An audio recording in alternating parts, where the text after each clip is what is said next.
अस्सलामुअलैकुम। खबरें चलेंगी लगातार मगर तेज तेज, हर इशू पर नजर मगर दूसरे जाविये से। मैं हूं मरियम खान और आप देख रहे हैं पाकिस्तान नामा।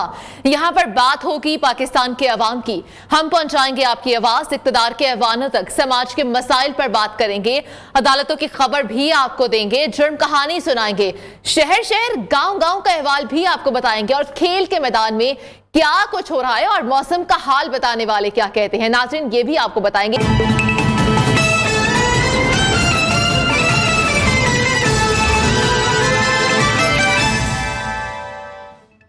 पाकिस्तान नामा में खुशामदी। तो ब्रेक से पहले टॉप स्टोरीज तो आप जान चुके हैं, यहां पर हम बात करेंगे आज की अहम खबरों के हवाले से। बड़ी खबरें कौन सी हैं? नवाज शरीफ की जमानत मंजूर हो चुकी है, अल अज़ीज़िया में सजा भी मुअत्तल हो गई है। क्या ये हवाओं का रुख तब्दील हो रहा है? इसके अलावा 6 साल बाद पाकिस्तान स्टॉक मार्केट का नया रिकॉर्ड। क्या मुल्की मईशत बेहतरी की जानिब गामजन है? सरमायाकारों का एतमाद बहाल होने की वजह क्या है? और 4 दहाइयों की मेहमान नवाजी का सिला। पाकिस्तान से जीत के बाद अफगान खिलाड़ी का मजे का ख्यास बयान सामने आ गया। पाकिस्तानियों में गम गुस्से की लहर भी दौड़ चुकी है। तो इस्लामाबाद हाईकोर्ट में नवाज शरीफ की एवन फील्ड अल अज़ीज़िया रेफरेंस अपीलें बहाली की दरख्वास्त पर समाअत का आगाज हो चुका है। नवाज शरीफ इस्लामाबाद हाई कोर्ट में पेश हो गए। शहबाज शरीफ, हमजा शहबाज, ख्वाजा आसिफ और ख्वाजा साद रफीक समेत पार्टी के सीनियर रहनुमा भी अदालत में मौजूद थे। चीफ जस्टिस आमिर फारूक की सरबराही में 2 रुकनी जो बेंच है वो समाअत कर रहा है। तोशाखाना केस में कायद नून लीग ने अदालत में सरेंडर कर दिया। अदालत ने नवाज शरीफ की जमानत भी मंजूर कर ली। एहतसाब कोर्ट इस्लामाबाद के जज मोहम्मद बशीर ने साबिक वजीर आजम की 10 लाख रुपए मुचलकों के एवज 20 नवंबर तक जो जमानत है उसको मंजूर कर लिया है। और दूसरी जानिब पंजाब हुकूमत ने नवाज शरीफ की अल अज़ीज़िया केस में सजा मुअत्तल कर दी है। तो ये तमाम सूरत हाल है कि नवाज शरीफ को रिलीफ पे रिलीफ दिया जा रहा है। शहबाज शरीफ भी मौजूद थे, हमजा शहबाज भी, ख्वाजा आसिफ और ख्वाजा साद रफीक भी और दीगर पार्टी के रहनुमा भी वहीं पर अदालत में मौजूद है। और अदालत में लोगों की कसीर तादाद भी मौजूद है। चीफ जस्टिस आमिर फारूक की सरबराही में ये 2 रुकनी बेंच है जो कि इस वक्त समाअत कर रहा है। समाअत अभी जारी है। तोशाखाना केस में कायद नून लीग ने अदालत में सरेंडर कर दिया और अदालत ने नवाज शरीफ की जमानत को भी मंजूर कर लिया। एहतसाब अदालत इस्लामाबाद के जज मोहम्मद बशीर ने साबिक वजीर आजम की 20 लाख बल्कि 10 लाख रुपए के एवज से जो है मुचलकों के एवज 20 नवंबर तक जमानत को मंजूर कर लिया है। इस हवाले से हम बात करते हैं। हमारे साथ हमारे नुमाइंदे मौजूद हैं, जावेद बलोच और सईद बलोच हमारे साथ मौजूद हैं। सबसे पहले हम रुख करते हैं सईद बलोच का, हमारे नुमाइंदे हैं, उनसे बात करेंगे जावेद बलोच से। जावेद बलोच, बताइएगा कि आज अदालत में जो उनकी जमानतें हैं वो तो मंजूर हो गई हैं, अब क्या लग रहा है कि हवाओं का रुख तब्दील हो जाएगा? देखें, 2 इशूज से आज की जो मसरूफियात थी नवाज शरीफ की। पहले वो नैब कोर्ट में गए। नैब कोर्ट में उनके जो वारंट गिरफ्तारी थे उनमें उनकी बेल जो है वो तोशाखाना केस में मंजूर की गई। अब नवाज शरीफ जो है इस्लामाबाद हाई कोर्ट में पेश हैं और ये 2 रुकनी बेंच जो है इस केस की समाअत कर रहा है। इस्लामाबाद हाई कोर्ट में समाअत जो है वो शुरू हो गई है। समाअत जो है उनकी अल अज़ीज़िया और एवन फील्ड में जो सजाएं हुई थी उनके खिलाफ अपील दायर की थी नवाज शरीफ ने यहाँ पर जब वो थे, लेकिन उनकी अदम मौजूदगी की बायस ये अपीलें जो हैं वो मुस्तरद हो गई थी। अब उन अपीलों की बहाली के लिए नवाज शरीफ ने अप्लाई किया हुआ है, दरख्वास्त दी हुई है इस्लामाबाद हाई कोर्ट से कि उनकी अपीलें जो हैं वो बहाल की जाएँ ताकि वो फर्दर अपने आप को इस केस में आगे लेके चलें और अपना केस जो है वो प्लीड कर सकें। चीफ जस्टिस आमिर फारूक की सरबराही में ये 2 रुकनी बेंच है जो इस केस की समाअत कर रहा है। जो इब्तदाई समाअत में रिमार्क्स सामने आए हैं तो उसमें इस्लामाबाद हाई कोर्ट के चीफ जस्टिस आमिर फारूक का ये कहना है कि आप ये ध्यान में रखें कि हम जो है वो कानून के मुताबिक ही जाएंगे और जो कानून कहता हुआ वही आपको रिलीफ मिलेगा। इसके साथ साथ उनका इस्लामाबाद हाई कोर्ट का जो 2 रुकनी बेंच है उसने ये भी अपने रिमार्क्स में ये कहा है कि आपको ये साबित करना होगा कि आप 4 साल कोर्ट में क्यों नहीं आए और पेश क्यों नहीं हुए, 4 साल बाद क्यों आ रहे हैं, आपको ये भी साबित करना पड़ेगा। तो इस वक्त ये समाअत जारी है। नवाज शरीफ वहाँ मौजूद हैं, नवाज शरीफ के वकला जो है वो वहाँ मौजूद हैं, नैब के प्रोसिक्यूटर्स वहाँ पे मौजूद हैं और शहबाज शरीफ समेत बाकी जो रहनुमा है मुस्लिम लीग नून के वो भी कमरा अदालत में मौजूद है। तो ये समाअत जारी है और इसके बाद जो है समाअत के बाद जावेद बलोच आज वतन वापस आने के बाद पहली बार अदालत में ये गए हैं। हमारे साथ ही रहेगा सईद बलोच से हम पूछेंगे कि वतन वापस आने के बाद नवाज शरीफ पहली बार अदालत में पेश हुए हैं, तो वहां पर कारकुनों की एक बड़ी तादाद मौजूद है। माहौल कैसा देख रहे हैं आप सईद वहां पर? देखिए, इस्लामाबाद हाईकोर्ट के बाहर पाकिस्तान मुस्लिम लीग नून के कारकुनान अभी भी जमा है। जीबी से ताल्लुक रखने वाले जो है कारकुनान, उनकी भी तादाद यहाँ पर अच्छी खासी मौजूद है। सुबह से ही ये कारकुनान इस्लामाबाद हाईकोर्ट के बाहर जमा होना शुरू हुए थे और जब ये इतला पहुंचाई गई कि नवाज शरीफ अब इस्लामाबाद हाईकोर्ट में पेश होंगे, तो अब जो कारकुनान की तादाद है वो पहले से ज्यादा हो चुकी है। नवाज शरीफ इस वक्त कमरा अदालत में मौजूद हैं। बाहर उनकी गाड़ी को भी पुलिस की जानिब से हिसार में ले लिया गया है, क्योंकि नवाज शरीफ किसी भी वक्त इस्लामाबाद हाईकोर्ट से बाहर आ सकते हैं, जिसके बाद मुमकिन तौर पर किसी भी बदनज़मी से बचने के लिए ये जो एहतियाती इकदाम है ये इस्लामाबाद पुलिस की जानिब से उठाया गया है। और इस वक्त उनकी गाड़ी के गिर्द इस्लामाबाद पुलिस, लेवीज और FC के एहलकार मौजूद हैं, जबकि कारकुनान भी नवाज शरीफ के पोस्टर उठाए इस वक्त शहराए दस्तूर पर ही जो इस्लामाबाद हाई कोर्ट का मरकजी दरवाजा है उसके बाहर मौजूद हैं, जबकि जो केस की समाअत है वो इस वक्त इस्लामाबाद हाई कोर्ट में जारी है। जी अच्छा, समाअत तो इस वक्त जारी है। 2 केसेस में तो उनकी जमानत मंजूर भी हो चुकी है और तीसरे की समाअत इस वक्त जारी है। बहुत शुक्रिया अपडेट करने के लिए सईद बलोच, और हमें जावेद बलोच भी तमाम सूरत हाल के हवाले से बता रहे थे। तो नाज़रीन, आगे बढ़ते हुए आपसे बात करते हैं हम सेगमेंट तेज तेज में कि पाकिस्तान भर से अहम खबरें हम शामिल करेंगे यहाँ पर, मगर तेज तेज।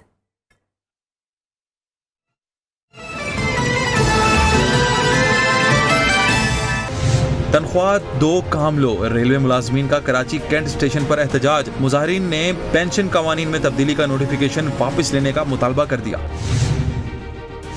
मेट्रोपॉलिटन कॉर्पोरेशन लाहौर के मुलाजमीन गैर महफूज टाउन हॉल के सरकारी क्वार्टर्स खंडरात में तब्दील। क्वार्टर्स को रिहाइश के लिए गैर महफूज करार दिए 10 साल बीत गए, क्वार्टर्स ताहाल खाली ना कराए जा सके। Mohammad Ehsan Younus MD Punjab safe city authority तैनात। एहसन यूनुस की तैनाती 3 साल के लिए की गई। एडिशनल IG कामरान खान को MD का इजाफी चार्ज छोड़ने का हुक्म। पोलियो डे पर डिस्ट्रिक्ट हेल्थ ऑफिस फैसलाबाद में आगाही वॉक, बच्चों को पोलियो के 2 कतरे जरूरी पिलाने से मुतालिक आगाही दी। सेक्रेटरी PHA कौन होगा? अहम इजलास 25 अक्टूबर को होगा। इजलास में खाली नशिस्तों पर मेंबरान के इंतखाबात और अगले साल के बजट की मंजूरी ली जाएगी।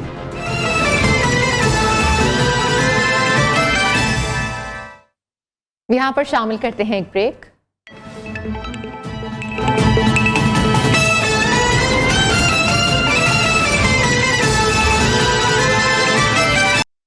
इस्लामाबाद हाईकोर्ट ने नवाज शरीफ की जमानत में तौसी कर दी है। समाअत जुमेरात तक मुलतवी कर दी गई। इस्लामाबाद हाईकोर्ट ने नवाज शरीफ की हिफाजती जमानत में 26 अक्टूबर तक तौसी कर दी है। तो अदालत में इस वक्त समाअत जारी थी और जो समाअत है वो मुलतवी कर दी गई है जुमेरात तक, और नवाज शरीफ की जमानत में भी तौसी कर दी गई है इस्लामाबाद हाईकोर्ट की जानिब से।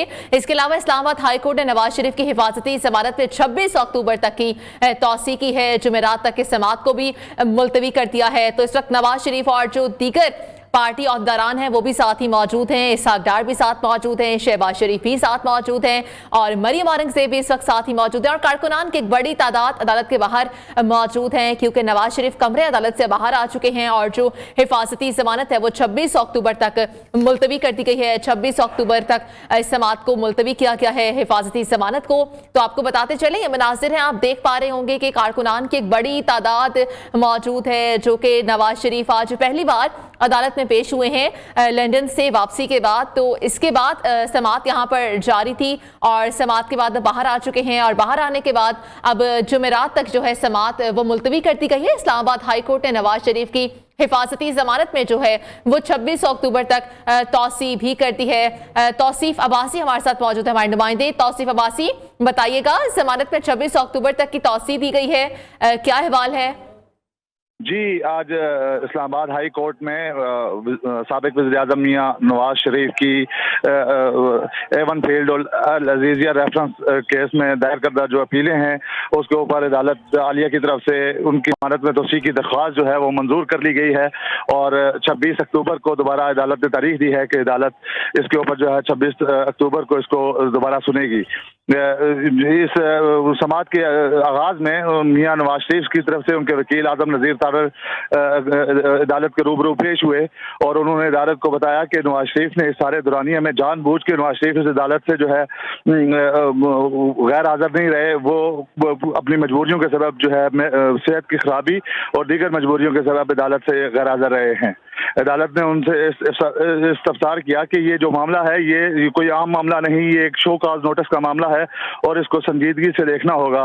जिस पर आजम नजीर तारर ने कहा कि आप इस पे नायब से भी पूछ लें, नायब से भी जवाब लिया जा सकता है और हमें भी अगर टाइम दिया जाए तो हम भी इसके ऊपर तफसील से आपको जवाब अपना दे सकते हैं। आजम नजीर तारर ने इस वक्त अदालत आलिया से दरख्वास्त की कि उन्हें जो है उनके मौकल की जमानत में तो जो है तोसी की जाए ताकि हमें वक्त मिले और हम जो है अदालत को अपने तमाम दलाइल जो है वो तफसील के साथ पेश कर सकें। अदालत ने इस मौके पर नायब के प्रोसिक्यूटर जनरल को रोस्टम पे बुलाया और नायब प्रोसिक्यूटर से पूछा कि नायब का इस हवाले से क्या मौक़िफ़ है, जिस पर नायब के प्रोसिक्यूटर ने बताया कि उन्हें नवाज शरीफ की गिरफ्तारी नवाज शरीफ की जमानत में तोसी के हवाले से कोई इतराज नहीं। जिस पर अदालत जो है उसने नायब के प्रोसिक्यूटर को जो है उसके ऊपर बरहमी का भी इजहार किया और कहा कि अगर नायब को ये समझती है कि उसके केस में या उसके रेफरेंस में वजन नहीं है तो वो अपना रेफरेंस वापस क्यों नहीं लेती। अगर वो वापस नहीं ले सकती तो यहाँ पे अदालत में उनके ये कहने का मतलब कि उन्हें जो है दरख्वास्त कुनिंदा की गिरफ्तारी पे या दरख्वास्त कुनिंदा की जो जमानत की में तोसी की दरख्वास्त है उसके ऊपर एतराज नहीं है। इसका क्या मतलब हुआ? क्या ये अदालत का वक्त ज़ाया करने के मुतरादिफ नहीं? अदालत ने एक मौके पर नायब प्रोसिक्यूटर को ये भी कहा कि आप नायब चेयरमैन से पूछें कि वो क्यों कर अदालत का वक्त ज़ाया कर रहे हैं। अदालत ने इस मौके पर दूसरी दफ़ा एक दफ़ा फिर नायब के प्रोसिक्यूटर से पूछा कि आप हमें बताएं कि नवाज शरीफ की जमानत की दरख्वास्त पर क्या आपको कोई इतराज़ है। दूसरी दफ़ा नायब प्रोसिक्यूटर ने एक दफ़ा फिर उन्हें कहा कि हमें नवाज शरीफ की जमानत में तोसी की दरख्वास्त पर कोई इतराज़ नहीं है। अदालत ने इस मौके पर दलाइल दोनों फ्रीकैन के सुनने के बाद अदालत ने जो मामले की समाअत 26 अक्टूबर तक के लिए मुलतवी की है और 26 अक्टूबर तक के लिए ही साबिक वज़ीर-ए-आज़म मियां नवाज शरीफ की जमानत में तोसी भी दे दी है। जी, तौसी वासी सिर्फ 2 दिन के लिए जमानत में तौसी दी गई है, मजीद दिनों के लिए क्यों नहीं दी गई? और इसके अलावा ये भी बताइएगा कि जुमेरात को अब क्या नवाज शरीफ दोबारा से जाती हैसियत में ही तलब किए गए हैं?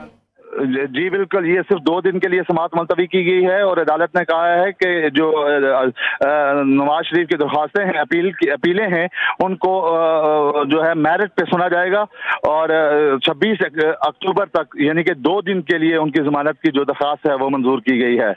जी, अच्छा, तो ये बताइएगा कि नवाज शरीफ के वकील की जानिब से क्या कहा गया?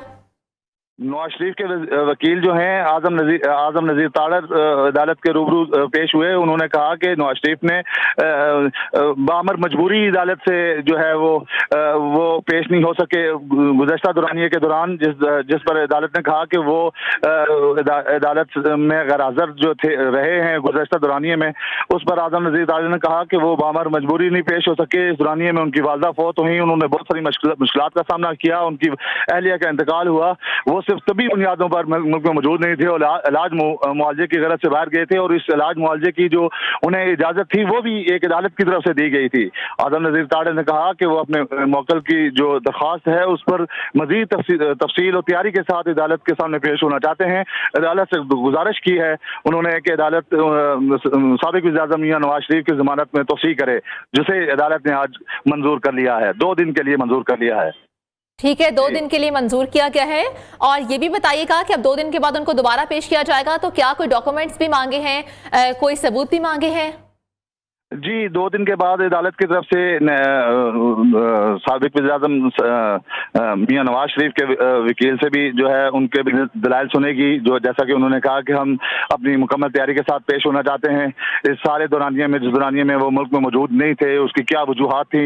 आजम नज़ीर तारर ने अदालत को भी ये भी बताया कि हम एक अदालत के हुक्म से ही मेरे मौकल मुल्क से बाहर गए थे, उन्होंने वहाँ पर अपना तबी मुआवजा जारी रखा और हम अदालत में वक्फे से इस अपने जो हमारा तभी मुआयना होता रहा है, बरून मुल्क उसकी रिपोर्ट्स भी जमा कराते रहे हैं। अब आइंदा जो समाअत इसकी जुमरात को 26 अक्टूबर को होनी है, उस पर नैब की तरफ से भी अपना जवाब पेश किया जाएगा और मियां नवाज शरीफ के जो वकील हैं आजम नज़ीर तारड़, उस पर भी अपने दलाइल जारी रखेंगे। अच्छा ठीक है, दरख्वास्त में मौके पर अपनाया गया था कि जानबूझकर नहीं बल्कि सेहत की खराबी के बायस अपीलों की पैरवी के लिए हाजिर नहीं हो सके थे। इस पर अदालत की जानिब से क्या कहा गया? क्या इस अपील को मान लिया गया था?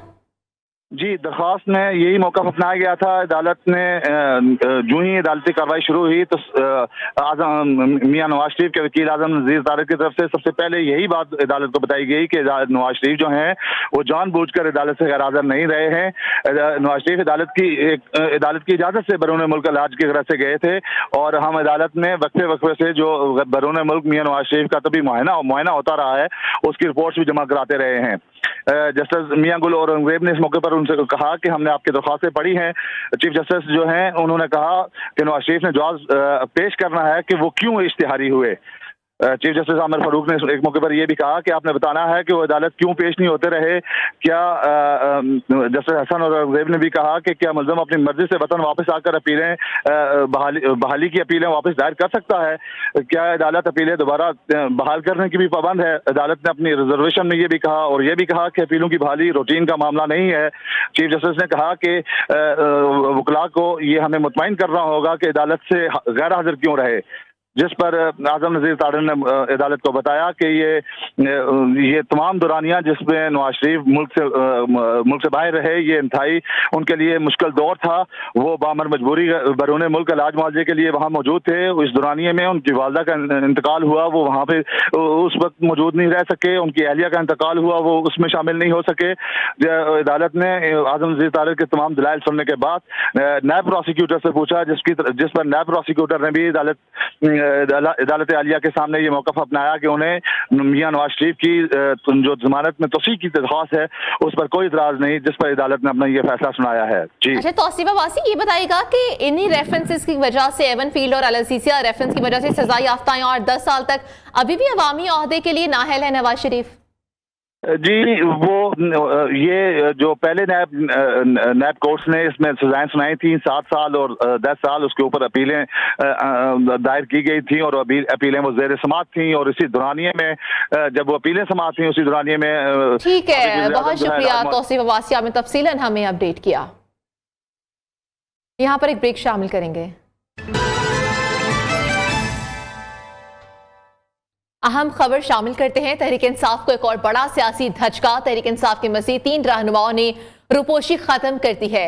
मरकजी रहनुमा अंतलीब अब्बास, साबिक अरकान पंजाब असेंबली सादिया सुहेल राना और सुमेरा बुखारी ने भी सियासी मुस्तकबिल IPP से जोड़ने का फैसला कर लिया है। जहांगीर तरीन से आज मुलाकात के बाद अंतलीब अब्बास, सादिया सुहेल, सुमेरा बुखारी IPP में शमूलियत का ऐलान भी बाकायदा तौर पर करेंगी। तो ये सूरत हाल है। आपको बताएं कि आज जहांगीर तरीन से यहाँ मुलाकातें हुई और IPP में शमूलियत करने का बाकायदा ऐलान भी किया जाएगा। काशिफ सुलेमान हमारे साथ मौजूद है, लाहौर से हमारे नुमाइंदे। काशिफ सुलेमान, ये 3 बड़े अहम सियासी रहनुमा हैं जिन्होंने रुपोशी जो है खत्म कर दी है और IPP में ऐलान करेंगे शामिल होने का, क्या तफसीलात हैं? जी, तहरीक इंसाफ के जिस तरह रहनुमा IPP में शामिल हो रहे हैं, तो आज patron chief Istehkam Pakistan party Jahangir Tareen से जो तहरीक इंसाफ की साबिक रुकन कौमी असेंबली अंतलीब अब्बास, साबिक MPs हैं सादिया सुहेल और सुमेरा अहमद ने जो है वो मुलाकात की है। तीनों अरकान असेंबली ने जंगीर खान तरीन की क़यादत पर भरपूर एतमाद का इजहार किया है और जंगीर तरीन ने अंतलीब अब्बास, सादिया सुहेल और सुमेरा अहमद को इस्तेकाम पाकिस्तान पार्टी में खैर मकदम किया। कुछ ही देर में ये तीनों जो साबिक अरकान असेंबली हैं वो तहरीक इंसाफ को खैरबाद कह के इस्तेकाम पाकिस्तान पार्टी में शामिल होने का बाकायदा जो है बाज़ाब्ता वो ऐलान करेंगे। इनकी प्रेस कॉन्फ्रेंस रखी गई है जो अब से कुछ देर बाद मॉडल टाउन में IPP के सेक्रेटेरिएट में होगी। जी ठीक है काशिफ मुनीर, बहुत शुक्रिया, आपने तफसीलन हमें बताया कि तीनों अंतलीब अब्बास, सादिया सुहेल, सुमेरा बुखारी ने IPP में शमूलियत का ऐलान नहीं किया अभी, लेकिन बाकायदा तौर पर ऐलान कर देंगे, लेकिन शामिल हो चुकी हैं क्योंकि इनकी अहम तरीन मुलाकात हुई है जहांगीर तरीन से और उसके बाद बाकायदा तौर पर इस्तेकाम पाकिस्तान पार्टी में शामिल होने का ऐलान भी किया जाएगा। तो जो मुल्की मईशत है वो बेहतरी की जानिब गामजन है। सरमाकारों का एतमाद भी बहाल होने लगा है, उबूर कर गई है। आज भी स्टॉक मार्केट में इस्तेहकाम रहा और 100 इंडेक्स 51,027 पॉइंट्स पर बंद हुआ है, जबकि डॉलर के सस्ता होने के साथ भी आना शुरू हो चुके हैं और मुख्तलिफ कैटेगरीज की जो गाड़ियां हैं वो भी सस्ती होना शुरू हो गई हैं। गाड़ियों की कीमतों में 1 लाख रुपए से 13,10,000 से जायद की कमी भी वाक़ई हो गई है। टेप्टा की 1300 सीसी से 1500 सीसी की मुख्तलिफ कैटेगरी की जो गाड़ियां हैं उनकी कीमतों में भी 1 लाख से 20,000 तक की जो कमी है वो भी होना शुरू हो चुकी है। स्टॉक मार्केट की मजमूई सूरत हाल और डॉलर की कीमतों पर हम बात करेंगे। हमारे नुमाइंदे काशिफ मुनीर हमारे साथ मौजूद हैं। काशिफ मुनीर, डॉलर के जो असरात हैं वो फाइनली आना शुरू हो गए हैं, गाड़ियों की कीमतों में भी कमी के साथ हमें नजर आ रहे हैं। मजीद क्या तफसीलात है, किन किन चीजों में कमी आई है? देखें जी, डॉलर की कीमत जो कम हुई है उसके बाद सिर्फ गाड़ियों की कीमत नहीं, आज तो गाड़ियों के हवाले से एक बड़ी जो कार प्रोड्यूसर है उन्होंने अपनी गाड़ियों की कीमतों में कमी का ऐलान किया है और ये जो मुख्तलिफ वेरिएंट्स पे उन्होंने कीमत कम की है, तकरीबन 1,20,000 रुपए से 13 लाख रुपए तक जो है उन्होंने कमी का ऐलान किया है। ये एक बड़ी कंपनी की तरफ से ऐलान हुआ है और अगले 48 से 72 घंटों में मजीद दीगर जो कार मैन्युफैक्चरर्स हैं उनकी तरफ से जो है वो कमी का ऐलान किया जाएगा। इसके अलावा जो महंगाई में जो बेपनाह इजाफा हो रहा था, इन्फ्लेशन 30% को भी क्रॉस कर गई थी, उसने भी जो है वो कमी आना शुरू हो गई है। महंगाई की रफ्तार में जो है वो कमी हुई है। घी तेल की कीमतों के अलावा जो इंपोर्ट की जाने वाली चीजें हैं उसमें भी कमी आई है। बुनियादी तौर पर जो आटे की कीमत है, जो गंदम इंपोर्ट की गई है उससे कमी आई है, लेकिन उसमें मजीद कमी आनी है, उस पर भी जो है वो काम किया जा रहा है ताकि उसके जो रेट है उसको 120 रुपए तक लाए जाए। जहां आपने पाकिस्तान स्टॉक एक्सचेंज का जिक्र किया, उसमें आज भी 51,000 की जो सतह है वो बरकरार रही। 51,000 की सतह का मामला यह है कि गुज़श्ता रोज स्टॉक मार्केट ने जो 6 साल के बाद 51,000 की सतह को क्रॉस किया था और आज भी ये जो क्लोजिंग हुई है ये 51,000 को ही क्रॉस पे हुई है, लेकिन आज दिन में जो है वो प्रॉफिट टेकिंग देखी गई थी और एक वक्त के अंदर मार्केट में तकरीबन 450 पॉइंट्स की कमी देखी। जो रोजाना की बुनियाद पर जो शेयर्स खरीदते हैं उनकी जाने से प्रॉफिट टेकिंग देखी गई, शेयर्स बेचे गए, लेकिन आखिरी टाइम पर जो है वो दोबारा परचेजिंग हुई और पाकिस्तान स्टॉक एक्सचेंज में तेजी देखी। इस हवाले से जो स्टॉक ब्रोकर्स हैं उनसे हमारी बात हुई तो उनका कहना यह था कि जो गैस की कीमतों में इजाफा हुआ है, उसके अलावा जो ऑयल एंड गैस सेक्टर है उसके जो वो बड़े मार्केट प्लेयर्स हैं उनके शेयर की कीमतों में इजाफा हो रहा है। महंगाई की में कमी आने की वजह से जो आने वाले दिनों में मॉनेटरी पॉलिसी आनी है उसमें शरह सूद में मुमकिन कमी जो है वो होनी है, जिसकी वजह से भी सरमायाकार जो है वो सरगर्म नजर आ रहे हैं स्टॉक मार्केट के अंदर। और नवाज शरीफ की वापसी के बाद जो है जो सियासी सूरत हाल है उसमें भी एक जो है वो लग रहा है इत्मीनान के बाद जो है जो ओवरऑल स्टॉक मार्केट में सूरत हाल है पूरे सरमायाकारों की जानिब से जो सरमायाकारी है उसमें जो इन्वेस्टमेंट की सूरत हाल है वो गुज़श्ता 6 साल की जो है बुलंद तरीन सतह है। जहां डॉलर की सूरत अगर मैं आपको बताऊं, काशिफ ये बताइएगा कि जो पाकिस्तान स्टॉक मार्केट की एक्सचेंज है उसमें भी तेजी तो आ रही है, सरमायाकारों का एतमाद भी बहाल होने लगा होगा अब तो, और इसके अलावा मुल्की मईशत पर इसके क्या असरात पड़ेंगे? लेकिन जी पाकिस्तान के अंदर जो पाकिस्तान स्टॉक एक्सचेंज है उसका गिरना या उसका बढ़ना जो ओवरऑल मार्केट सिचुएशन है उस पर काफी जो है वो असर रखता है। आप देखें गुज़श्ता कई अरसे से स्टॉक मार्केट में बेहतरी की सूरत हाल है। पहले 48,000 की जो है वो बुलंद तरीन सतह को क्रॉस किया और 49,000, 50,000, 51,000। ये बात जैसे मैंने आपको बताई कि जो सबसे बड़े प्लेयर्स हैं मार्केट के अंदर ऑयल एंड गैस, उसके अंदर अच्छी खबर यह है कि उसके शेयर की कीमतों में अब इजाफा देखने में आ रहा है। गैस की कीमतें बढ़ेंगी तो उस सेक्टर के अंदर जो है वो ज्यादा जो है वो शेयर की कीमतों में वहां पर इन्वेस्टमेंट की जाएगी। ओवरऑल सूरत हाल ये है कि इन्फ्लेशन कम होने से जो है वो जब शरह सूद कम होगा तो उसके बाद भी जो शरह सूद कम होने से जिन लोगों ने बैंकों में पैसे रखवाए होते हैं वो भी स्टॉक मार्केट में पैसे लगाते हैं, तो ओवरऑल स्टॉक मार्केट के फंडामेंटल्स जो है वो अच्छे दिखाई दे रहे हैं। अच्छे दिखाई दे रहे हैं। बहुत शुक्रिया काशिफ मुनीर, आपने तमाम सूरत हाल के हवाले से हमें अपडेट किया। तो पाकिस्तान और मलेशिया की मुसल्लह अफवाज के दरमियान 2 तरफा फौजी मशकें इख्तिताम पसीर हो गई हैं। ISPR के मुताबिक ये मशकें 9 अक्टूबर को शुरू हुई थी और इसके हवाले से आपको अगर मजीद बताते चले हम तो 22 अक्टूबर 2023 को मलेशिया में हुई ये मश्क क्रॉस ट्रेनिंग एक्सरसाइज और फील्ड ट्रेनिंग एक्सरसाइज पर मुश्तमिल थी। मशकों से मलेशिया और पाक फौज को 2 तरफा ताल्लुकात को मजबूत बनाने और दोनों ममालिक के अफसरान और अरकान के दरमियान ख्यालात, इल्म और महारतों के तबादले के जरिए दोस्ताना ताल्लुकात कायम करने में बहुत फायदा हुआ। इस हवाले से बात करेंगे जावेद बलोच से। जावेद बलोच, बताइएगा, दो तरफा ताल्लुकात में भी काफी फायदा पहुंचेगा इस हवाले से, और मशकों के हवाले से अहवाल बताइएगा।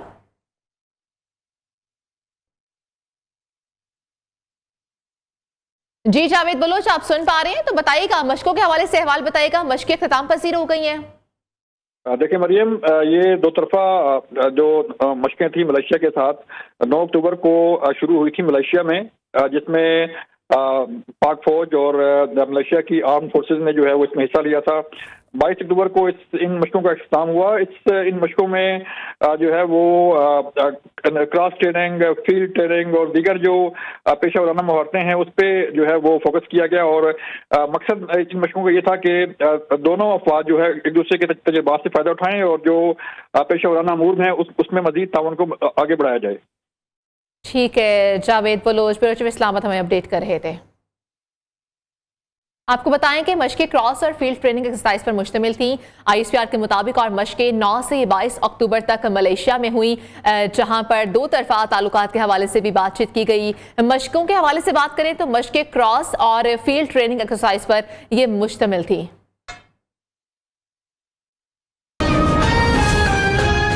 PTI की मज़ीद 3 विकेटें गिर गईं। अंतलीब अब्बास, सादिया सुहेल, सुमैरा अहमद का इस्तेकाम पाकिस्तान पार्टी में शमूलियत का ऐलान। ख़वातीन रहनुमा की स्थान है 9 मई की मुसम्मत।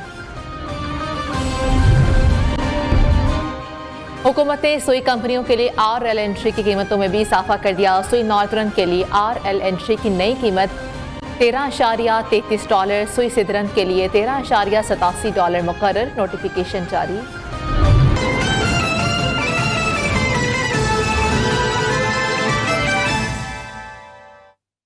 अल हफीज गार्डन फेज 2 में नए ब्लॉक दाऊद एनक्लेव की इफ्तिताही तकरीब। सोसाइटी के सरबराहान समेत ओहदेदारान ने शिरकत की। गुलकार इब्रारुल हक और मलकू ने तकरीब को 4 चांद लगा दिए। मैनेजिंग सेल्स अमार सईद, GM अवैस शाह, डायरेक्टर अल हफीज गार्डन शाहरुख कलीम ने तकरीब में शिरकत की। CEO अल हफीज गार्डन शेख अहमद ने गुफ्तगू में कहा, दयानतदारी से काम करना हमारी तरजीह है, सोसाइटी को नई बुलंदियों पर ले जाएंगे। दयानतदारी से बच्चों को समझाते हैं कि बेटा दयानतदारी से कारोबार करना है और बात उतनी करनी है जितनी पूरी कर सको। जो बात पूरी ना कर सको उसको बेटा वो करना नहीं है, और वो वक्त से जितना वक्त बताओ कोशिश करो उससे पहले डिलीवर कर दो। मैनेजिंग डायरेक्टर इब्राहिम दाऊद ने तकरीब से खिताब में कहा, बेहतरीन लिविंग स्टाइल फराहम करना हमारा हदफ है। ये वक्त प्लॉट बुकिंग का है, ये वक्त अगर निकल गया तो फिर नहीं आएगा। जब बन रही होती है ना चीज़ तो उसकी ना एक डिफरेंट व्यू होता है, वो आपको रेट भी अच्छा मिल जाता है, जगह भी अच्छी, लोकेशन भी अच्छी मिल जाती है। जब एक दफ़ा चीज़ बन जाती है ना तो काफ़ी तरह लोगों के बजट से बाहर भी हो जाती है। इस्माइल दाऊद, मियां रिजवान, अकील डार, शेख आतिफ कामरान समेत दर्जनों सेल्स पार्टनर्स को अवार्ड से नवाजा गया। गुलकार इब्रारुल हक और मलकू के तकरीब में सुर बखेरने पर शुरका झूमते रहे। तादाद ने अल हफीज गार्डन फेज 2 में नए ब्लॉक दाऊद इनक्लेव की इफ्तिताही तकरीब में बैनुल-अक़वामी 20वें हेल्थ इंश्योरेंस में पटेल हस्पताल के ज़ेर एहतमाम अमराज़ क़ल्ब की आगाही फराहम करने के लिए कार्डियोलॉजी के उन्वान से सेमिनार का इनेकाद किया गया। सेमिनार में मेडिकल डायरेक्टर पटेल हस्पताल डॉक्टर मजहर निज़ाम ने कहा कि एहतियात इलाज से बेहतर है। समिया खुर्शीद मज़ीद रिपोर्ट कर रही हैं। प्रिवेंशन हमारा जोर इस पे होना चाहिए। ट्रीटमेंट ठीक है, जो लोग अफेक्ट हो गए उनको ट्रीटमेंट चाहिए और हमें उनको ट्रीटमेंट प्रोवाइड भी करनी है, मगर अगर असल एसेंस ऑफ डिस्कशन जो है वो प्रिवेंशन पे होना चाहिए। पटेल फाउंडेशन के ज़ेर एहतमाम अमराज़ क़ल्ब की आगाही फराहम करने के लिए कार्डियोलॉजी के उन्वान से सेमिनार का इनेकाद किया गया। सेमिनार में अमराज़ क़ल्ब की तशख़ीस, बचाव और इक़दामात के हवाले से गुफ्तगू की गई। मेडिकल डायरेक्टर पटेल हस्पताल मजहर निज़ाम ने गुफ्तगू करते हुए कहा, पाकिस्तान में तेजी से अमराज़ क़ल्ब बढ़ रहा है। डायबिटीज़ और कार्डियक के इशूज़ जो है ना पाकिस्तान में बहुत तेज़ी से बढ़ रहे हैं, और उनकी मेन वजह जो है वो हमारा जो लाइफ स्टाइल है, हमारे खाने पीने के जो चीज़ें हम अशिया सेलेक्ट करते हैं वो है। माहिरीन अमराज़ क़ल्ब डॉक्टर जिब्रान अशरफ का कहना था कि अमराज़ क़ल्ब से बचाव ग़िज़ा और वर्जिश के जरिए भी काफ़ी हद तक मुमकिन है। पाकिस्तान में हमारा ट्रेंड थोड़ा एब्सर्ड है कि ज़रूरत से ज़्यादा हम ये चीज़ देख रहे हैं कि यंग पॉपुलेशन में आ रहा है। दुनिया में डिजीज़ एक्सपेक्टेड होती है 65 ईयर्स के बाद, हमारे 18 ईयर्स के पेशेंट्स को ये प्रॉब्लम बहुत ज़्यादा कॉमनली आना शुरू हो चुकी है। मल्टीपल फैक्टर्स हैं, कोई एक फैक्टर्स को हम ब्लेम नहीं कर सकते। माहिरीन का कहना था बढ़ती हुई उम्र के असरात हमारे हाथ में नहीं होते, मगर सादा तर्ज जिंदगी, प्रोसेस फूड का कम से कम इस्तेमाल करके, तंबाकू नोशी, जंक फूड छोड़ के इस बीमारी के असरात को कम किया जा सकता है। जबकि रोजाना 10 मिनट वॉक, मछली का कसरत से इस्तेमाल सेहतमंद कल्ब के लिए जरूरी है। एक्सपो सेंटर में लगने वाली नुमाइश में पटेल अस्पताल की जानिब से आगाही फराहम करने के लिए स्टॉल भी लगाया गया। कैमरामैन जुल्फिकार अली के साथ सुमैया खुर्शीद, नेओ न्यूज कराची। एक ब्रेक शामिल करते हैं।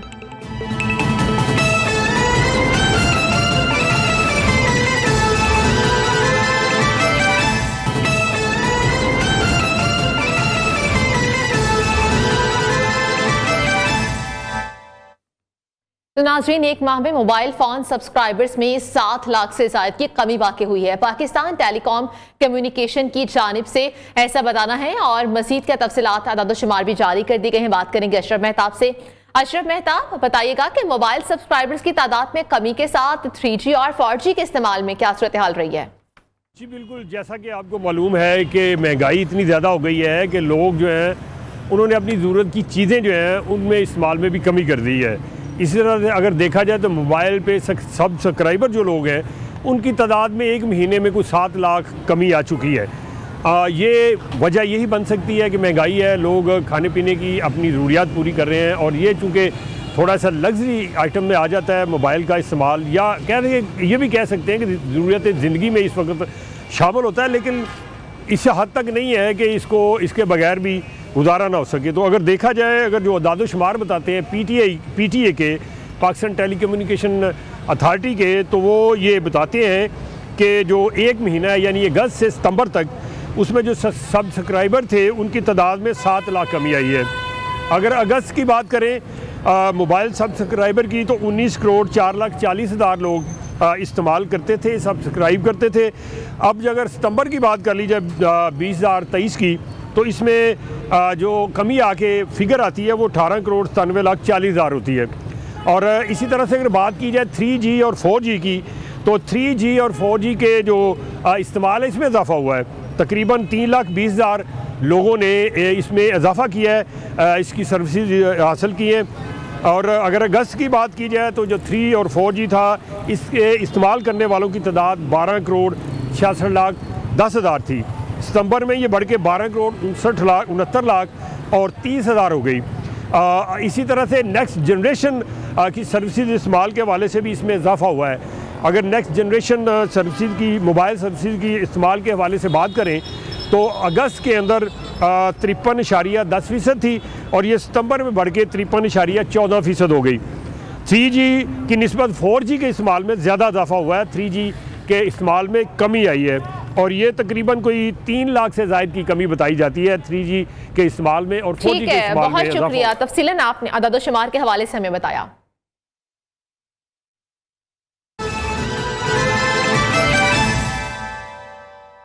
जुर्म कहानी में रुख करते हैं फैसलाबाद का। तो फैसलाबाद में दरख्त काटने पर 62 अफराद आपस से बाहर हो गए। ऑफिसर्स कॉलोनी में शहरी के घर धावा बोल दिया। मुलजिमान असलहा लहराते और अहले खाना को धमकियां देते रहे। मुलजिमान का असलहा लेकर घूमने की फुटेज नियो न्यूज को मौसूल हो चुकी है। मुतासरा शहरी ने कार्रवाई के लिए SHO मदीना टाउन को दरख्वास्त दे दी है। मजीद तफसीलात जानते हैं जवेरिया नजीर से। जवेरिया, ये फुटेज मौसूल हो चुकी है, मजीद क्या कोई कार्रवाई की जा सकी है कि नहीं? जी बिल्कुल, ये थाना मदीना टाउन का इलाका ऑफिसर्स कॉलोनी है, जिसके गली में जो है वो खजूर का दरख्त लगा हुआ था जो हाई वोल्टेज तारों से जो है वो टकरा रहा था और इसके बाद जो है वो मुताबिक बच्चों इससे कभी करंट लग चुका था और अभी शहरी ने जो है वो दरख्त काट दी। जब उसके बच्चे को करंट लगा तो उसकी कोशिश की तो 12 अफराद जो है उसके घर पर धावा बोले, ना सिर्फ धावा बोले है बल्कि फायरिंग भी करते रहे और गली गालियों के साथ धमकियां भी देते रहे, जिसके बाद जो है वहाँ पर खवातीन और CCTV फुटेज जो है वो हमें मौसूल है। फुटेज में भी देखा जा सकता है मुलजिमान असला लेकर जो है वो जदीद असला से ले घूम रहे हैं और खवातीन और बच्चों को खौफजदा कर रहे हैं और हिरास में मुब्तला कर दिया गया। इसके बाद जो है वो औरंगजेब नामी शहरी ने जो है वो दरखास्त दे दी है थाना मदीना टाउन को, DSP पीपल्स कॉलोनी को, लेकिन ताहाल जो है वो किसी किस्म की कोई कार्रवाई जो है वो अमल में नहीं लाई गई। लेकिन पुलिस का कहना है कि जल्द मुलजिमान के खिलाफ जो है वो मुकदमा दर्ज करते हुए मुलजिमान को गिरफ्तार किया जाएगा। जी ठीक है, बहुत शुक्रिया जवेरिया, आपने तफसीलन हमें अपडेट किया। पाकिस्तान नामा से आज के लिए इजाजत दीजिए, अल्लाह हाफिज।